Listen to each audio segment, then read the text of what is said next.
Okay, this is a limit of a polynomial as x goes to infinity. And let's see what happens if x goes to infinity. 10 will remain the same, and then x power 4 will go to plus infinity, minus 3 times x power 7, which will go to infinity. So this is infinity minus infinity. Okay, so this is the famous form infinity minus infinity, which is indeterminate. In order to understand what this limit is going to give us, what we would do with such expressions is that we pull the highest power of x out and then see what happens. So this expression can be written as the limit as x goes to infinity uh, of x power 7 now out, and then inside will be 10 divided by x power 7 plus 1 over x cubed. So when you multiply x power 7 times 1 over x cubed, you get back to x to the 4, and this is now minus 3. Now as x goes to infinity, x power 7 will go to infinity, and inside 10 divided by x power 7 will go to 10 divided by infinity, sort of, and that's going to go to 0. 1 over x cubed will also go to 0, and that will remain as minus 3. So the expression is just like infinity multiplied by minus 3, and that is of course minus infinity. Okay, this is the limit as x goes to infinity of a rational function. First of all, let's see what happens in the numerator. So let's look at the limit as x goes to infinity of 2x squared minus x. Well, this is the limit of a polynomial, and if you just pull the highest order term out, so this is going to be the limit as x goes to infinity of 2x squared, and then you have 1 minus x divided by 2x squared, which is equal to the limit as x goes to infinity of 2x squared 1 minus 1 divided by 2x. Now as x goes to infinity, please observe that this term will go to 0. And now all what remains is that this 2x squared multiplied by 1, which is the originally is the highest order term of a polynomial. So therefore from now on, when you see a polynomial and you take the limit as x goes to plus or minus infinity, what you need to consider, only the highest order term. In other words, if you are looking for the limit as x goes to infinity of 2x squared minus x, you only need to consider the limit as x goes to infinity of 2x squared, and that is going to be the same thing. Now, having said that, you see that this limit, the limit as x goes to infinity of 2x squared minus x divided by x squared minus 5x plus 2, in the numerator this is going to behave like 2x squared, and that's infinity, and you divide that by x squared, the limit as x goes to infinity of x squared minus 5x plus 2, which will behave just like the limit of x squared as x goes to infinity, and that's also infinity. This is infinity over infinity, which is indeterminate. Okay, in order to resolve this issue, what we do is that we have two methods to resolve this problem. Either again consider the highest order terms in the numerator and the denominator, and this is only true if x is going to plus or minus infinity. So that is going to be the same as the limit of 2x squared divided by x squared, which is the limit as x goes to infinity of 2, which is exactly 2. Or we have another method by which of course you can resolve this problem, which is divide by the highest power in the denominator. So the denominator has the highest power in the denominator is just x power 2. So we divide everything by x power 2. So this is going to be 2x squared minus x divided by x squared in the numerator, and also in the denominator we will have the same thing, divided by the same thing here, which is x squared.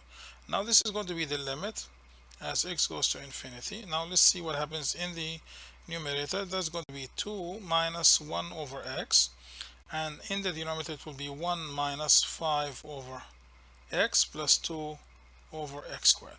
Now as x goes to infinity, now this is going to go to 0, this is going to go to 0, and this is going to go to 0, and the result is going to be 2. Okay, this is the limit as x goes to infinity of a rational function. If you look at the numerator, we see, and the denominator also, we see a combination of polynomials, and we say that as x goes to plus or minus infinity, a polynomial will behave like its a term of highest degree.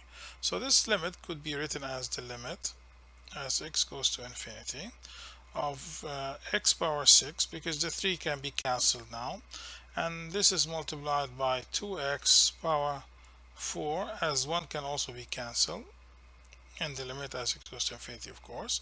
Now down here we have x squared, and we also can cancel everything except 3x to the 4, and that's power 2. So that limit is exactly equal to this limit, and this limit could also be written or simplified as 2 power 4, and that's x power 6 x power 4 divided by 3 square.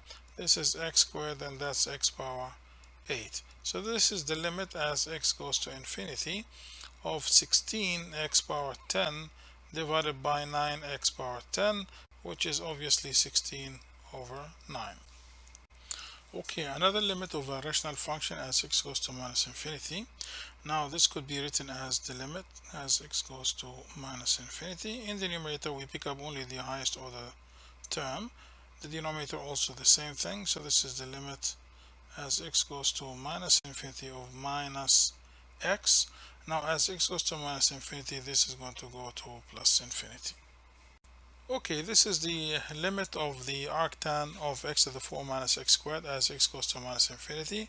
The inverse tangent is a continuous function, so this could be written as the tan inverse of the limit as x goes to minus infinity of x to the 4 minus x squared. Now x to the 4 minus x squared is a polynomial. As x goes to minus infinity, it will behave like its term of highest order, which means that this is going to be the tan inverse of the limit as x goes to minus infinity of only x to the 4, and as x goes to minus infinity, x to the 4 will go to infinity, right? And the tan inverse of infinity is nothing but pi over 2. Okay, here's another limit as x goes to infinity. Since the logarithmic function is a continuous function, I will pass the limit inside to the argument of the logarithmic function. So this is going to be the len of the limit as x goes to infinity of e to the x plus 2 minus 8 divided by e to the x plus 16. Now what happens in the numerator of the argument is that as x goes to infinity, e to the x plus 2 is going to go to infinity, right? So this is going to go to infinity, and also e to the x down here is going to go to infinity. So this is infinity over infinity, and we need to do something about it to find out what this limit is going to be. Okay, so what I will do here, I will divide the numerator and the denominator by e to the x. So this is len of the limit as x goes to infinity. Now we have what? We have e to the x plus 2 minus 8. I'll divide that by e to the x, and down here this is e to the x plus 16. I will also divide this by e to the x. Right, so this is equal to len of the limit as x goes to infinity.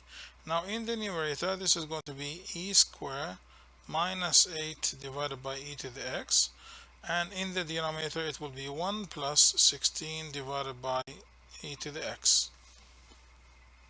Now as x goes to infinity, this term will go to 0, and this term will also go to 0 because this is 16 over infinity basically, and then the result is going to be the limit of e squared, which is e squared. So this is going to be len of e squared, which is 2 len e, but len e is equal to 1 and the limit is equal to 2.